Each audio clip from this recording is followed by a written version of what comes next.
Kaminsky, fucking good in the ball!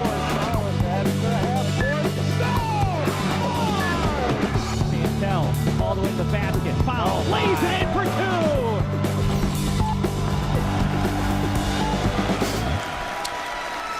All right, happy Monday, Wayne Finger Lakes basketball fans. Welcome into the Upstate Hoops podcast.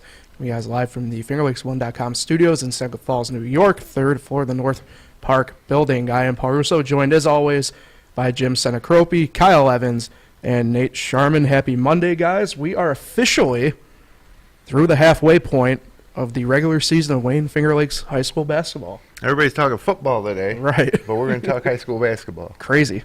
Yeah, I would say it's been a pretty wild week. I mean, you had one girl reach 1,000 points.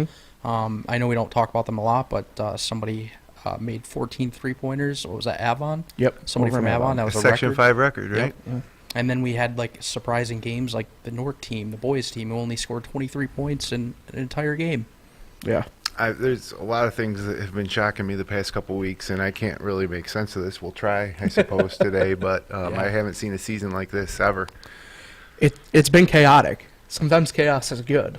I know for me, I look at it from like the college basketball and football side of things, where I'm a proud member of what I call the Sicko Committee. A lot of stuff like that kind of going around. You have like, again, you had it almost encapsulated last week in the Finger Lakes East boys, like we've seen on the Wayne County girls side of things. You know, the circle of succession kind of occurred a little bit last week. Crazy stuff. So we'll recap, obviously, the games. I'll touch on some notes, play back a couple interviews we had through the past week, look at our power rankings, and look at the week ahead. So a lot to get to in a short amount of time. So let's jump right on in, start with the boys' side of things last week, and we begin with last Monday, which was a day off on the scholastic side of things, but on the athletic side, there were some games. I want to highlight a three-pack of games here because it was a unique experience, what I've called it. Newark beat Hornell 85-62. East Rochester lost to Weedsport, 55-48, and Moravia beat Lyons 53-50. So all games at Cuca College. Right, and that's where I want to go with this. We see, obviously, during the winter break, or, well, I guess holiday break, they technically call it, teams go to tournaments, stuff like that, but never really too much you see these neutral site venues in the regular season. Yeah, where it's not tournament, but you just have a bunch of games kind of go out and be played. And I thought it was something really cool that we saw last Monday with that, where we had a couple Cuga County teams come over, obviously Hornell coming up from the southern tier. Those things are great. Right. So they used to do the NYCC Tip-Off Classic every year that we used to broadcast live on Finger Lakes 1, where we had, how many games? 4 games? Yeah. And then Waterloo has a Tip-Off Classic. That's fun. There's a lot of holiday tournaments. One of the better ones around here has been in Geneva the past few years. And I remember a couple years ago you had Geneva, Lions, Marcus Whitman, I believe, and Rochester Prep. But yeah, it's a great time for a high school basketball fan to go to a game and watch other teams. Yeah. What about you, Kyle? Because I know you're one of the people who usually watch anyway in some way, shape, or form. You see a three-pack of games like this, does that end up getting circled for you as well? Oh, yeah. I think, if you're in person going to those games, you get to watch back-to-back games. I mean, basketball all day. If you're a basketball fan, that would be awesome. It's kind of reminds me of a football Sunday. You got a loaded schedule of football games. Well, here's high school basketball all day. I think that's a cool thing that they should continue to do for sure. Yeah, and when you can go and see 3 Wayne Finger Lakes teams in the same place, that's great too. It's a good chance for a lot of teams to get an in-person look at a team they might face down the road in sectionals. Yep. But yeah, it's awesome. I think there should be more of it. All schools are hamstrung by scheduling because they have their league games. It usually leaves 4 out of league games to schedule for the whole rest of the year, and that's hard to do. It's otherwise I think we might see a few more of these types of things if teams had, athletic directors had 8 out of conference games to schedule, but usually it's about 4 for everybody. And they were pretty good games for the most part. I mean, I know Newark pulled away from Hornell, but if you look at the scores of the other games, they're pretty close games that came down to the wire. So, and, that makes it even more better. Marquee game being Moravia Lions, Right. a couple of top 5 Class C state-ranked teams. Mm-hmm. Lions undefeated, but Moravia comes out on top. And so if you're Lions, and they've talked about state championship during some post-game interviews with us, and Kyle, you talked with Coach Schott in a great interview last week as well.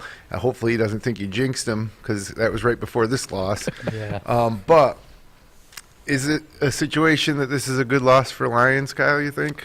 I definitely think it's a good loss. It kind of wakes them up a little Right. bit that, when you play these other teams that are not in your league, it's going to be tough. And I mean, they were in the game, obviously. They had a chance at the end to at least tie it. But I think it was a wake-up call for sure. Yeah, and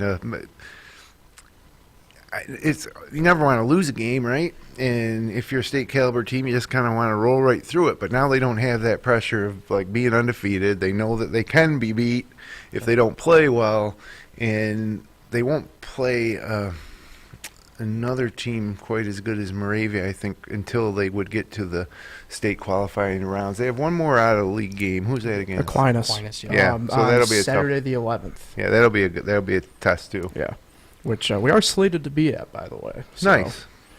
keep an eye on that. But yeah, I mean, it's good to see, and I'm in agreement with you guys, that the general consensus being more of stuff like this, more of it. Speaking of East Rochester and Lions, they met a couple nights later on the 19th. East Rochester losing the Lions 81-55. For East Rochester, Shamar Irving had 15, Sam Tanner had 14, Eli Tanner had 9. Lions, Jaden Lopez led the way with 19, J.C. Walker had 18, and Jacob Sides had 16. Myself and Nate were at that game. It was a good game. I think the scoreboard for a little bit was a little bit deceiving, but I think you kind of saw as well where Lions just has just the athleticism just kind of pulled away there the second half of the game. Yeah, I talked about it before the game. I thought that ER, if they had wanted any chance to win, I think they needed to be able to almost take the air out of the ball kind of thing, and they were able to do that a little bit in the first quarter. Then Lions ran through. Too much talent. J.C. Walker, obviously by far the best athlete on the floor. Jacob Sides, in my opinion, by far the best complete basketball player on the floor. Then you throw in guys like Jaden Lopez and the freshman at center Johnson there for Lions, and that's why they are who they are. Should be undefeated in Wayne County again this year. Yeah, that had to have been Jaden Lopez's best game, I think, in terms of points. Yeah. I know at times he's kind of been held, lower on the lower end. I know one game he had 3 points. So I think this was, a good game for him to kind of get back into, the scoring side of things. I mean, that's what you need in sectionals is, a team that has depth, not just J.C. Walker and Jacob Side scoring. Right. So. Yeah, they need that third option. And mentioned Johnson. That's 4 of the 5 starters. The 5th starter, Briggs, at point guard, right? Yeah. Yep. Well, you guys have all seen him in person. I never talk about him. A little undersized, but certainly pretty good ball handler and able to distribute here. Well, he's got a motor on him that if he really wanted to, and I think we've seen it a couple times now, he really is probably just the quickest guy on the court. He's got, like I said, it's a high motor on him. Junior, I think he's the only true junior in that starting lineup. And I think there's a little bit of, once he gets a couple more games under his belt, man, he'll really take off. He works his tail off. Yeah. Which is pretty cool. You can tell high intensity. When I look at it and I say know the type of competition they're going to be facing heading deeper into postseason. If they win a sectional title, there's no guarantee. They lost last year, right? Right. With a similar amount of talent in both Walker and Sides on the team, right? Well, Walker was out that game. Oh, that So would make I feel that would bad, make a but big yeah. difference. Yeah. But nonetheless, it's not like they have this incredible streak of winning Right. sectional titles, which they have won a lot. But it's no guarantee. But to get to that point and then beyond, when I'm looking at this team, I question how Briggs will match up against a high-level point guard in a Far West regional game, or what that would look like. So it's just interesting to talk about. And this is a juggernaut Lions team that I believe still needs to get better to go where they want to go. So it's all high school basketball teams do throughout the season. You got to get better, because if you're not, your opponents are as the season goes on. Sure, definitely. The next night over in Palmyra, Madison, the Red Raiders took down Newark 54-23. A bit of a stunner. We were there co-broadcasting with PMTV. Braden Steve had 7, Ray Sean had 4 for the Reds, but the Palmyra Madison side, Ian Goodness had 16, Robert Kinslow 9, Carter Young had 8. And before we jump any further, we caught up with senior Ian Goodness after the game. He was our Ticino's Pizza and Restaurant Player of the game. Spoke with him for about a minute and a half post-game, and go ahead and take a listen. Welcome back here on FingerLakes1.com and PMTV for the Lil John and Barbie Smiles of South post-game show in our Ticino's Pizzeria and Restaurant Player of the game, Paul Russo and Andrew Jeanette, joined by Ian Goodness. Ian, congratulations on the big win. Good game for you. Thank you. So I think the first question I got to ask is, did you anticipate having that game kind of happen in a way against a team like Newark? I mean, last year we beat them at home. I mean, it's always tough to beat us at home. We play great defense, so I mean, I knew that we had the capability of doing this. So, obviously, answer back for that first game on the season, as you mentioned, a tight game there, and really came out and blistered on defense. Really, to me, was the key part there. The full court pressure. We were used to kind of seeing you guys really in the 3-2 zone in the half court, but the full court pressure, was that something that Coach Sanders really planned for and practiced hard the past few days for the game tonight? Oh, yeah. We've always had that full court press in, but we've never done it to that extent. We were just practicing it, getting ready for this game.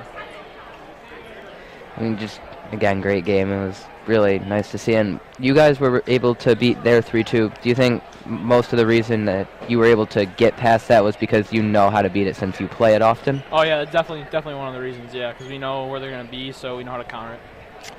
All right, Ian, I think we'll let you out there on that note. Congratulations again on the big win, and I'm sure we'll be seeing you more times anyway here down the road. So congratulations on the big win again, and good game for you. Thank you. Absolutely.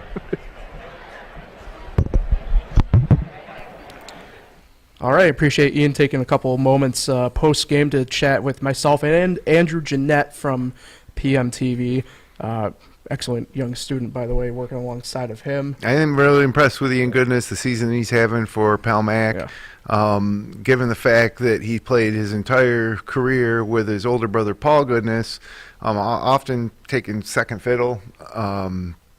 Paul graduates last year, and so now it's Ian's team, and he's been doing a great job, and this Pal-Mac team is tough, and I don't know whether to celebrate Pal-Mac or just be disgusted with Newark scoring 23 points in a game. This is a team that I thought was going to win the Finger Lakes East going away preseason, heavy favorites in the Finger Lakes East, I thought. But they just scored 23 points in a high school basketball game. 1 point in the third quarter, no field goals. Yeah. Yeah, was there any foul trouble or anything, or just simply? There was no true foul trouble. There was trouble, though. Well, yes. Trouble putting the ball in the basket. So, in my opinion, being there, Pal-Mac went out with just a defensive game plan, and then they stuck to it. Pal-Mac has been running a pretty much like a 3-2 zone all year, but against Newark, they were in, I'd say, close to 75% of the time, if not more, pretty much a 2-2-1 full court zone pressure. Yeah, you can be a good defensive team, but 1 point in 8 minutes of action is unacceptable. It was nuts, and Pal-Mac stuck to it. They did not stray too far away from the game plan that they had defensively, which in turn worked out well offensively. They kept attacking the basket. They kept, I wouldn't say holding the ball, but they weren't forcing possessions. They went to wherever the opportunity was. If that meant draining the clock down and going in the final 10 seconds on that shot clock, that's what they did. And it worked out to a T. It really ended up being really the main storyline that, we got done with that broadcast, and we're all kind of looking around at each other who were on that broadcast like, was that what you fully expected? Because it's not what I expected. No, Newark had started to play better. Yeah. But a Pal-Mac hallmark in recent years has just been consistent effort throughout the lineup. Everybody kind of being on the same page. There isn't a ton of super talented players on the team, but when basketball players on that roster, Ian Goodness being one of them, but these are all kids who excel at other sports. Right. They're great athletes. But basketball Right. not their number one sport, but they put it together, and you got a guy like Ian Goodness as your leader, good coaching, and that's why they are where they are. But nonetheless, Newark does have good basketball players, and to score 23 points, I don't care what kind of defense Pal-Mac's throwing at them. Mm-hmm. Outside of Kinslow, they have a huge size advantage. Rayshawn Howard, 4 points. And no foul trouble. That's why I asked. Yeah, there was nobody in true what I call true foul trouble. Being say you get like 3 in the second quarter, you have 4 in the third or something like that. There was nothing really like that. In fact, it was actually probably one of the most quick moving games in terms of clock done. I think I remember we logged off of, at least I know the Pal-Mac, the PMTV broadcast itself was a little bit longer just because they go live sooner on their end of things. But like on our audio only feed, like I think I was in and out in about an hour 21 minutes. It's about as fast as you can play a high school game. Yeah, it was a clean, crisp, moving game. There was no, I guess, like holdups or anything like that in terms of like going to the line constantly or constant timeouts or anything like that. It was just a quick-paced game. Yeah, and it's hard for me now to say that Newark could win a sectional title in Class B1 after seeing that. Now a lot of things can change, but it's just really hard to believe that team would score only 23 points in a game. It's unfathomable. I can't believe it. One of the most shocking games and scores I've seen in all my years of covering high school basketball. Yeah, I thought the scoreboard was broke. No joke. I was like, is this real? And it was kind of one of those things at halftime. I don't want to spend, I guess, too much more time on it overall, but like I remember looking up the scoreboard at halftime, and it was a 19-point game, but me and Andrew were kind of looking at each other like, Newark can still get in this. Like, can't really let them in, but they never got back in it. Just didn't. No, when you score 1 point in the third quarter, so I can imagine going into halftime, Coach Kuparis, giving it to them, and then hopefully they come out with a little fire and they scored no field goals in the next 8 minutes. Like, no field goals, 1 free throw, which means they missed a free throw too, at least. So, anyways, other than that, there was one game that stuck out to me last week on the boys, and that was Minders-Whitman went to overtime in Seneca Falls. And again, as you look at the whole schedule there in From results. last week, But, Minders lost to Penn Yan, so now they're down to the bottom. And this is a team that has won more sectional titles than all but, I think, 6 or 7 teams in all Section 5. They're, they're up there with Newark in terms of like a perennial Section 5 power in their class. And so when you look at Minders playing in a tough league like the East, I'd like to think, well, we got a chance to maybe make a sectional run in B2, but you lose back-to-back to Penn Yan and then Whitman. And it's nothing against Whitman, but Whitman's 7-7, and those include 2 wins against Minders. So you take those 2 away, and they're a 5-9 team. And again, I watched it, and down the stretch, Greg O'Connor's kids, play really smart, hard. They made their free throws. Minders missed their free throws. On the last possession of regulation, Whitman was down 3 with about 20 seconds left, and they got off 3 three-point attempts. Missed one, offensive rebound. Missed another one, offensive rebound. Give them a third chance, and they hit it. And so, like I said, I don't know if I see a scenario where Minders boys can salvage anything from this season with a sectional run. They're certainly going to be on the road. And then Whitman at 7-7 shows that they can win these close games. Will be in C1, and we'll see what they can do, trying to win their second sectional title since 1976. I never thought this would happen, but Minders might finish worse than Penn Yan, which is crazy. So I thought going into the season, Minders going to have a tough time with the Newarks of the world, who aren't too impressive, Pal-Mac, Geneva, but here we are.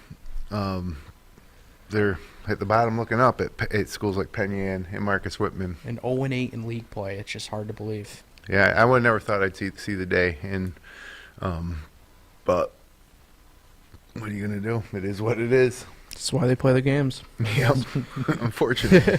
All right, let's take a look over at the girls' slate from last week. Kick things off also on last Monday night, like the boys. Gananda coming down to Seneca Falls, take on Minders, and coming with a 49-39 victory in non-league action. Anybody that watches this show knows that last week I was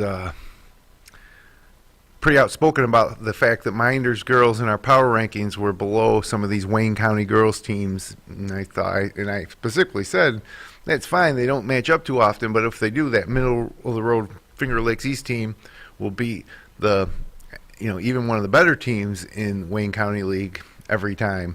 And lo and behold, it didn't happen. Gananda comes to Minders, wins by 10, and it was a game Minders had a lead in, similar to their Mid-Lakes game earlier this year that they lost. And I owe an apology to the league, to the Wayne County Girls League. Gananda is in 4th place, I think, in the league, right? Yep. So they're the 4th place team in Wayne County, went to Seneca Falls and beat Minders by 10. And again, the girls' side of things at Minders is not nearly as dire a situation as the boys' side. This group can still win Class B2 in girls basketball, but as shocked as I was at Newark scoring 23 points in losing, I was shocked at the result of this game, a 10-point loss to Gananda, who played very well. I watched the majority of that game as well, and Coach Karen Mewison's a great coach, and they play hard for him. They made more shots than Minders, obviously, but it was an impressive road win for Gananda. Yeah. And we'll keep things, I guess, focused on the Wayne County side of things. As a couple nights later, Lions and East Rochester met in the Bomber Gymnasium. 52-48 Lions victory there. Jayla Bell had 22. Cameron Bonnell had 13. Cara Stevens had 8. And we'll flash forward or back, I guess, in a way. We caught up with Jayla Bell, Cara Stevens, and also junior Millennia Glanton at halftime of the boys' game later on that week. Take a listen. Paul Russo, Nate Sharman here for the FingerLakes1.com broadcast here on the Lions YouTube channel as well. It's the Stand Propane halftime show.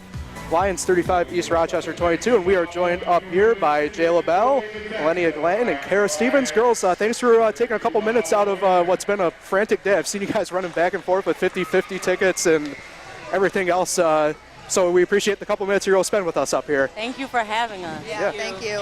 So I think the first question I would pose to you is, we saw a couple of your games last year, and it was a really good, to me, like building block type season, and you guys are backing it up so far this year.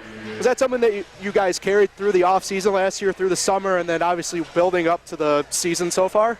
Yeah, we had a lot of work before the season, so preseason workout. We was in the gym all the time. We was grinding, ready for the season to come.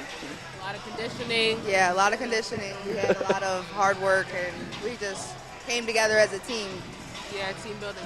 Team building, yeah.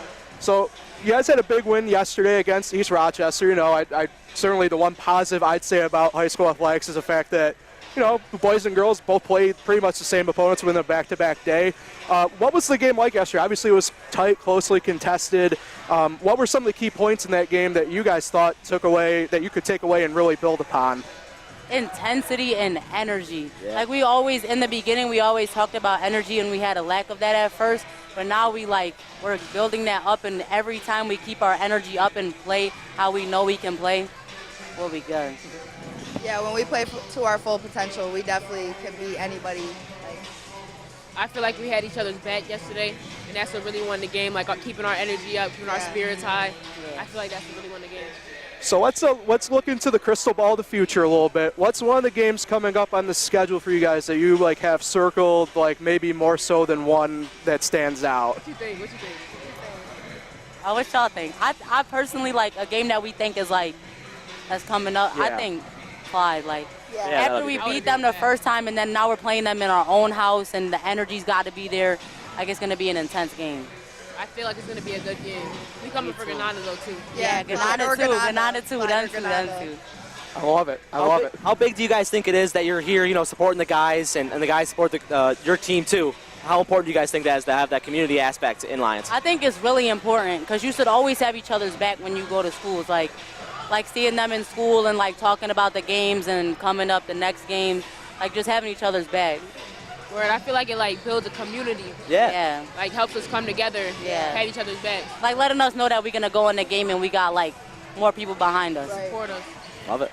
So let's play a little bit of like coaching for you guys here before we let you out. What's like one of the things that you think that the Lions could do right here tonight to really pull further ahead and really seal up the victory? I think communicate, energy is huge, and just play their game. Just And they need to go all come out. together more as a team. Right. All right, Jayla, Kara, Melania, appreciate you taking a few minutes to let you go back to being kids. All right. Thank you for having us. No problem. Best Thanks of for luck the rest stopping of your up. season, Good guys. luck the rest of the way. All right, hopefully everybody enjoyed that, and I'll clearly earlier I said go back to being kids. They were busy that day. They were selling the 50-50 tickets. A good collective group of teammates and friends helping out across all the boards. They're So, kids. yeah. Jayla Bell's sophomore. She's what? Yeah. That means her 13 years old, maybe 14. 13, No, 14, 15. 14, Yeah. 15. Still kids. Yeah. They brought the energy too in that game, which was Yeah. fun. Yeah. On the crowd. So in the Wayne County Girls League, going into it, we liked ER. We liked Clyde. We did like Lions, but they were probably third on our preseason list, maybe.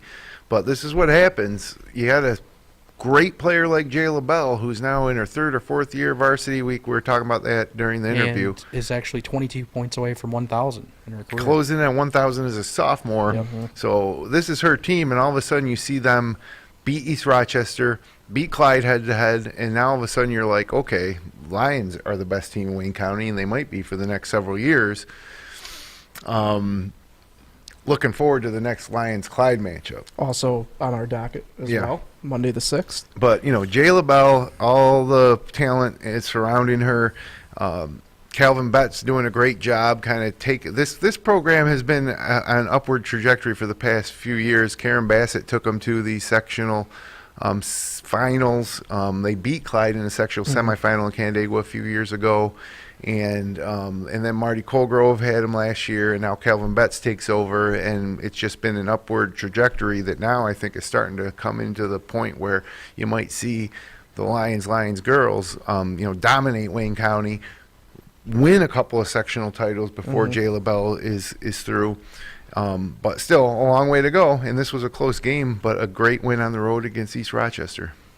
Yeah, and they've also picked up big wins, like I think I mentioned previously, Byron Burgeon. They were a pretty good team coming in. That was on the road, too, after they had lost to, who did they lose to, East Rochester? Yes. Yeah, so one of their two losses was East Rochester. But they bounced right back against a really good Byron Burgeon team. But, yeah, I think they're really well coached, and I think it's something to monitor the rest of the way to see what they can do. Yeah, I mean, and to me, it's about as balanced as a team as you can have. I mean, they got a couple of seniors. Kara Stevens is one of them. But after that, we got a pretty good blend of juniors and then sophomores as well on that team, obviously. And that's one of the things that I kind of look at, too. Add in the chemistry. I mean, Nate, you brought it up, right? I mean, they were friggin' the energy in the stands for that game, all of them together anyway. And it's a tough combination to beat a lot of times in high school sports. Also of note, in Wayne County, East Rochester, in the East Rochester victory at Red Creek on Friday, apologize. Senior Lily Funk had 14 and eclipsed 1,000 points in her career. So Congratulations, Lily Funk. That's a great accomplishment for any high school basketball player. It's not easy. 1,000 points is a lot of points. Yeah. And Jayla Bell's going to have it in the middle of her sophomore year. I think she might be able to go for 2,000 before it's done. That would be rare. That's Joe Girard there for New York State scoring. Yeah, I think she'll probably get it done tomorrow. They play Geneva at the community center. Joe Girard's getting a lot of airtime on Finger Lakes 1 today. Yeah. If this was the Upstate Orange, it might be me going down a different tangent. But as far as I'm concerned, all these Wayne County girls, including Gananda, all these Wayne County girls teams are going to be really fun to watch in sectionals. They're all Class C teams, and we're going to see potential matchups in the postseason between some of these squads in the postseason. And really looking forward to to how they do in Class C come postseason. Because they're all good teams, obviously. That can end up going to Seneca Falls and winning, beating Miners by 10. It was really something. All right, let's, speaking of postseason, head over to our power rankings. A little bit of a shake-up week, as I called it, outside of really, I guess, the top positions. We'll start with the boys' side of things, where the Lyons Lions, again, unanimously voted number 1 in our power rankings. After that, that's where the shake-up began. Speaking of postseason, we talk about all the time these Finger Lakes East and B1 schools, 2 through 6, outside of Wayne being an A2, all occupied with Finger Lakes East and B1 teams that beat up on each other over the course of the past week and a half. And they're going to end each other's season come postseason, because there's certainly going to be some B1 matchups there with those teams. Lions undisputed number 1 despite the loss to Moravia. None of the other teams have done enough to even warrant consideration, I think, although Pal-Mac really solid. I think of all those teams, Pal-Mac's gotten the most out of their roster and their players. Wayne, we said that they were going to get better and better as the season went on, and here they are now in the top 3. Newark, for every impressive win they have a horrible, horrible loss like they did at Pal-Mac. And then same could be said for Geneva. Geneva started to show some life with some wins against, I think, Waterloo. Yeah, they had a dominating win against Waterloo. Yeah, and then they also, kind of hit an offensive wall in the loss to Newark, was it? I know Wayne lost to Newark on Tuesday. Or Monday. So it's just it's confusing. They all keep kind of beating up on each other, and that's why the standings are so tight right now. Except for Pal-Mac seems to be the one kind of holding serve. But for the Wayne most beat part. Pal-Mac early in the year, right? Right. In a close game. Yeah. That's where I kind of bring in that succession circle in a way where they just are all kind of on each other. And I mean, look, Pal-Mac, for as good as they beat Newark, I think it was last week too, they beat Whitman by, I think it was 6 or 7 maybe or something like that.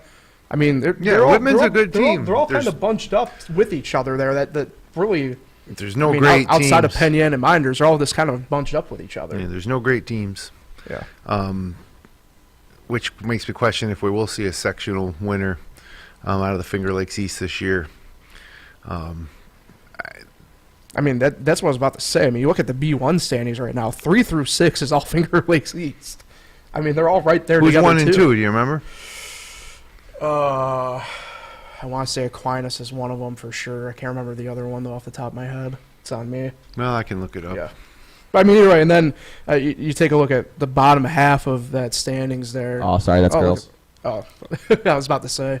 Yeah, this confusing website. Yeah. But you'll get it up there for us, Nate? Yeah. But then you take a look at the bottom half of the standings, right?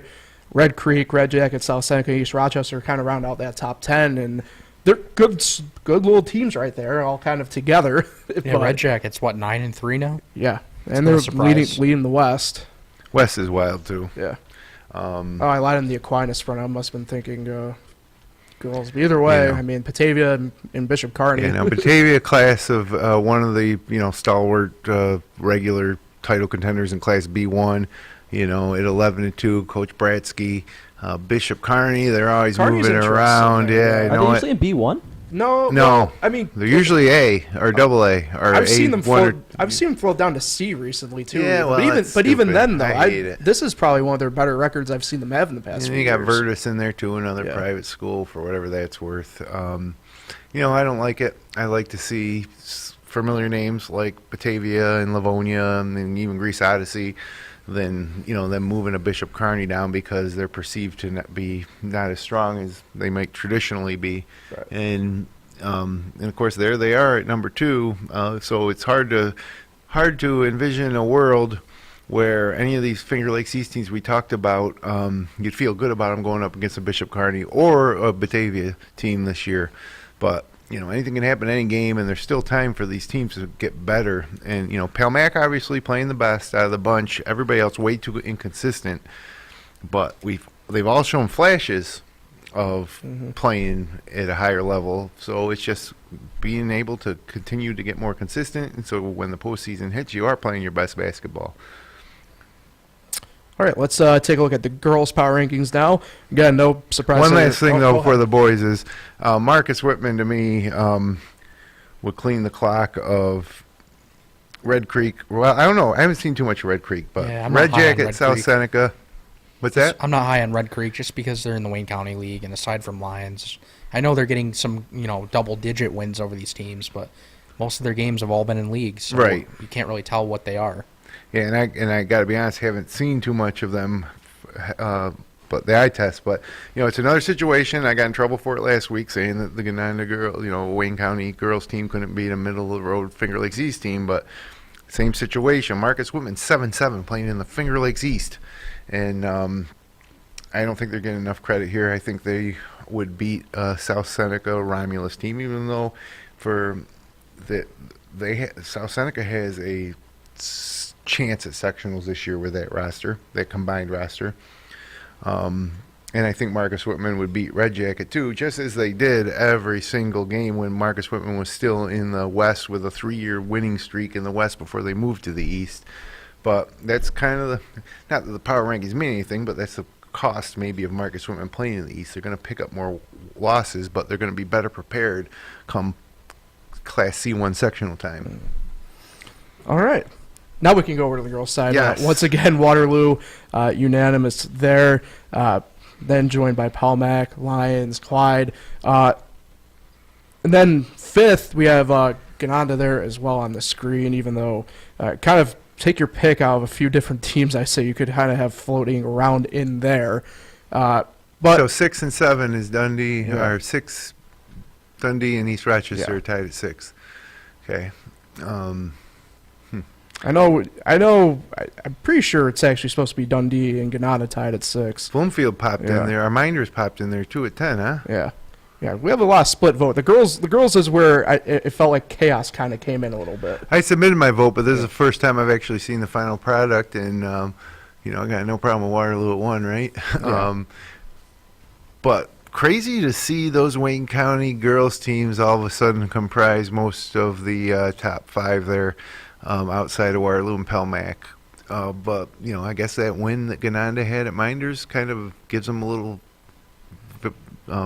verifies that maybe as a whole they're better, and the fact they've kind of beat each other up, and each of those teams does have a few quality out of league wins. And Wayne County girls basketball Might be the biggest surprise on to the me it girls' is. side. To me it is for sure, and it's not being led by East Rochester. They're just having an average season. But Dundee Bradford girls out of the West, they're having a great run as a program the past few years. See if they can put a sectional title in their trophy case.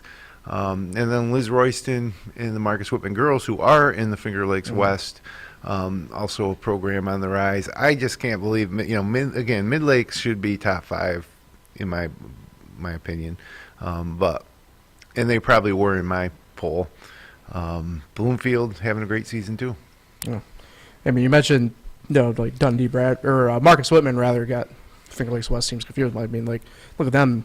Whitman's 11-2, I'm pretty sure, on the girls' side of things. Yeah. Really good season once again going over there. Yeah, Whitman, Dundee, Bradford, and Bloomfield are all kind of at the top. Yeah. I think each with 11 wins, right? Or one has 10 wins? I think Bloomfield has the 10, and then the other 2 have the 11. Yeah, so that's kind of tight in the West. But, Yeah. we don't really, I don't know. I don't know what team's the best in that league. I'd say probably kind of a little bit, maybe not exactly like Wayne County, but I think you could kind of take your pick of any of the 3, and I wouldn't probably have any argument against you. Because Dundee, Bradford, and Bloomfield have played twice, I believe, and Yes. they've each won one. So Yeah, so they split. Yeah. Yeah, I think Dundee Bradford has a few more quality out of conference wins than Bloomfield in terms of the competition, but it's been tough to do the power rankings on both sides of things this year because there's been so much parity. Got a piece of breaking news for you too, the little information that I learned ahead of next season. I heard from a recent athletic directors meeting that next year Penn Yan is moving to the Finger Lakes West. I don't know if girls will go too. And Mid Lakes will be coming back to the East. And That's interesting. Yeah, and that's a unit Penn Yan team right there. That core is pretty much all coming back, if my memory serves me right, on the roster. Well, would you rather be the favorite to win your Right. league or the favorite to finish in the bottom of your league? Because that's kind of where they're at. Right. They had a few good teams past few years. Desmond Batten during the Desmond Batten years, and they also had a lot of good athletes. Never made it to the Blue Cross, but or won a league title, but were certainly very, very competitive. But they're being one of the smaller teams. I think they get first big dibs to choose if they where they want to go next year, and so Not the same. if they accept it, Mid Lakes has to come back to the East, is the way I understood it. Okay. But I'll say, I mean, it's them and Minders B2. They're the the smallest schools in the East, so that's interesting right there. That's I don't know if I would say I would expect that, but would it just be boys then? You're saying, right? I don't know, but I know that when I was talking about the boys, so yeah, it would. I don't know if it would just be boys or not, but what I heard was the boys. And then if the Lions boys do go independent, we'll have a change there in the Wayne County League. Wow. Yeah, and Kyle, I'm listening to your interview with Coach Schott last week. It sounded like that was a done deal. Yeah, it sounded like it was pretty finalized. So that, on one hand, would be a lot of fun. Yep. To see Lions play more competitive games. I don't think many of these East teams, Finger Lakes East teams, will take them on though, which is too bad. Of course, I rail on this program constantly about Newark should play Lions every year. Especially Newark plays tough out of league games, but they're usually playing up and not down a class. But what does that Wayne County Boys League look like without Lions? Certainly a lot more competitive. It actually looks a lot like the Finger Lakes West at that point. Yeah, I don't know what Red Creek's roster looks like, but if they're still a younger team, I mean, the way they're playing this year, I guess maybe they could be know, the leaders. Never know. I would like to see Lions in the Finger Lakes East. It would just make for so many great matchups. Yeah. Whether it's Lion Minders, who they've played recent years out of conference, out of league, and you'd see that Lions Geneva potential matchup, and they've played out of league over the past few years a handful of times. This year too, right? Yep. That's literally, I think, both teams' last game of the year. Yeah, and then Lions Pal-Mac is a Route 31 rivalry game. Pal-Mac used to be in the Wayne County League, so I think they're a really good fit. And, of course, that would ensure we would see the home-and-home with Newark and Lions every year, which is the Route 31 old-school rivalry being played once in the last 50 years. And then you would schedule your out-of-league. You would still want to do your home-and-home with Clyde Savannah, right? If you're Lions, even though Clyde might not want to right now. But that is one of the all-time rivalries. So you don't want to lose those rivalries by shifting around your leagues. But So let's take a look at the week ahead. Speaking of Wayne County, starting on the boys' side of things, Lions is at Red Creek. It's about the two top teams in the Wayne County standings. I would assume Lions would take that. What's your spread on that? Does Red Creek have a chance? I think Lions wins by 30. I think that's kind of what it was in the first matchup. Yeah. It's their toughest league matchup based on what we've seen so far. And I do have to say that if the spread was Lions by 30, it might be tough to take Red Creek.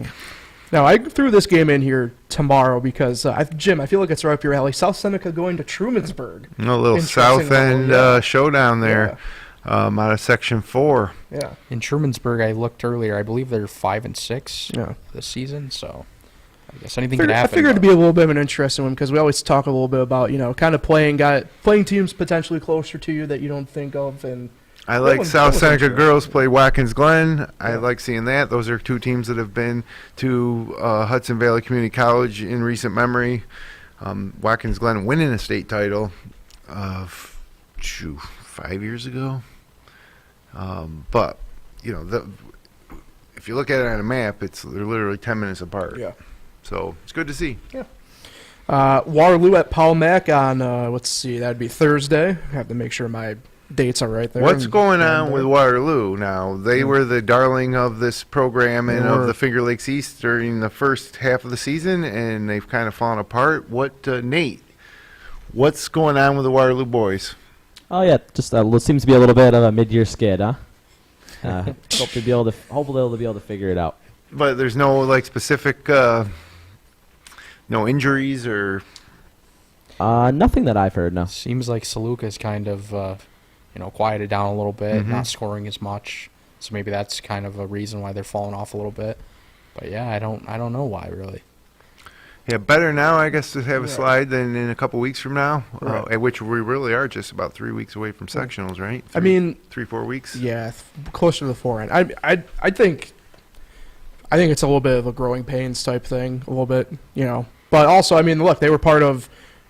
To be fair, the East kind of beat up thing the past 10 days or so anyway. So I don't know. I think it's lean more on the skid part of things right now, given where they were. But you never know. My take on Waterloo was I was shocked Yeah. to see them win some of the games they won coming out of the gate.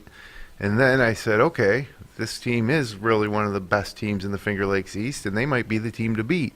And then as soon as I thought that, they started losing, and now I they're think down to coming back to reality a little bit. Yeah. So, again, it's been a wild year across all the leagues except for Wayne County boys, and it's tough to make predictions or assumptions. It's just so much parity, and what I'm afraid of is all this parity is going to mean that when these Wayne Finger Lakes team get to the sectionals, that we're not going to see as many in sectional finals, because maybe there isn't any teams that are really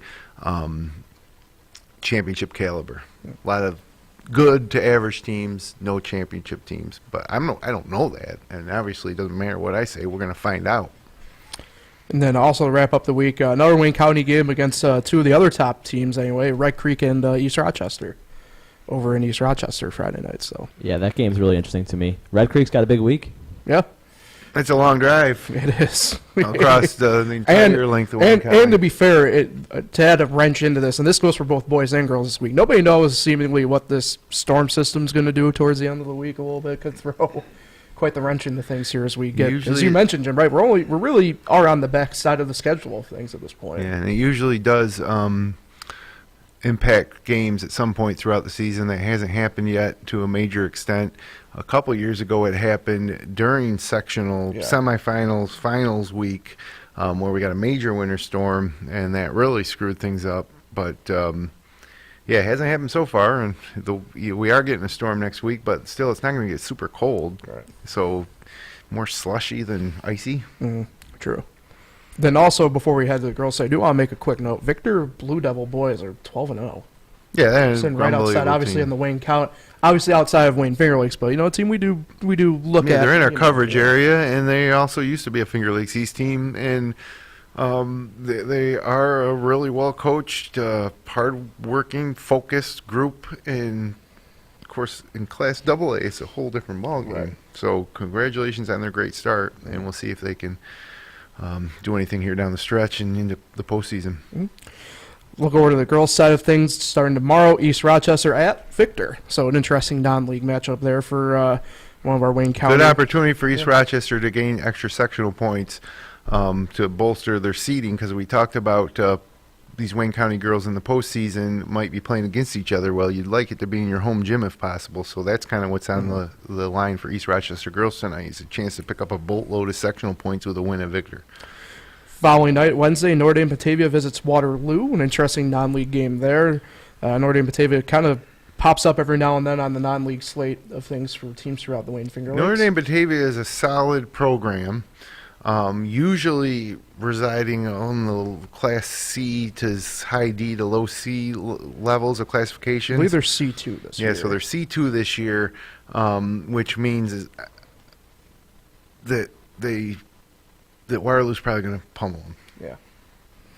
It'll be interesting. It'll be interesting. I don't disagree. It was a tough week to pick games. It's a midterm week. It's a smaller slate overall. You got a lot of non-league stuff. Yeah, Waterloo by 27. Okay. But who knows? I say that a lot. Who knows? We'll see. Hey, let's keep on the Waterloo train. Waterloo at Pal-Mac Friday night. We will be there This as is well the for one that. that I can't wait to see. Waterloo has been undefeated in the league play for the past 2 years, and I've thought that they were vulnerable to lose a game. Everybody loses a game eventually, and this might be it. It's not as strong a Pal-Mac team as they've had for the past 2 years in Pal-Mac, but still certainly capable. And we'll see if Waterloo has any type of letdown whatsoever. But I'd still say they got to be 15-point favorites there. Paul and I were at that first game. What was it, tied after 3 quarters, Paul?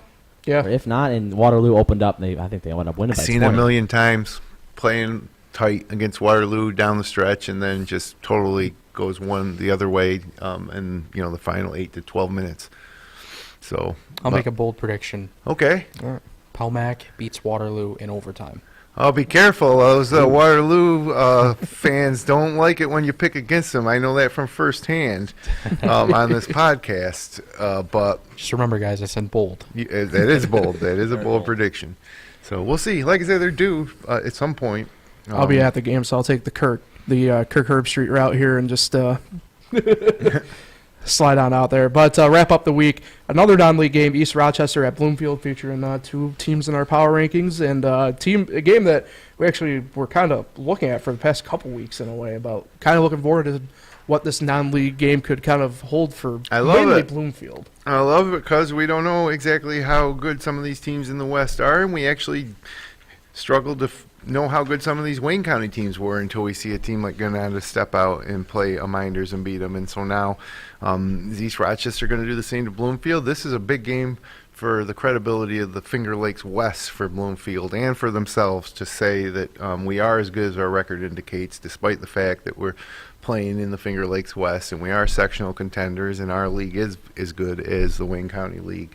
And then, you'd have to stay competitive with the Finger Lakes East too, the way it's going. So it's a that type of game. I don't know if the girls, the Bloomfield Lady Bombers, are sitting there thinking about that kind of stuff, But for us, it's an indicator game. So keep an eye on it. I think Bloomfield gets exposed. I think East Rochester kind of rolls over them. That's what I would expect too. But again, I sat here and talked about Minders having no problem with any of these Wayne County teams. They lost to the 4th place team in Wayne County by 10 on their own gym. So I to eat a little humble pie here and trying to let's wait and see what happens here. All right. Love it. Another fun week ahead on a lighter slate, but appreciate everybody for tuning in as always. Also appreciate our sponsors, Desano Propane, Generations Bank, and Little John and Barbie Orthodontics. Hopefully, like I said, we'll be live from Pal-Mac once again this Friday for the Waterloo Pal-Mac girls game. We're looking forward to that one. Anybody got anything exciting this week? Kind of low-key week, right? Midterm week for the high schoolers, so it's a pretty lightish slate of things going on. February's coming. What's today, the 23rd? Yeah, today is the 23rd. 30 days has September, June, and November. So next Monday, we'll be sitting here on February 1st. Or no, January 30th. Yes. So last day of January. So we are pushing closer to sectionals, which usually kick off around Valentine's Day. Yeah. End of the regular season, Valentine's Day, then a few days off, and then off to the postseason. Crazy. So, it's coming quick. Crazy. Yep. Felt like Thanksgiving just a few weeks ago. Kind of miss Thanksgiving now a little bit, but oh well. It'll be back next year. All right, so for Nate Sharman, Jim Sinicropi, Kyle Evans, Paul Russo, and everybody at Finger Lakes One, thanks for tuning in for the Upstate Hoops podcast, and we will talk to everybody next Monday.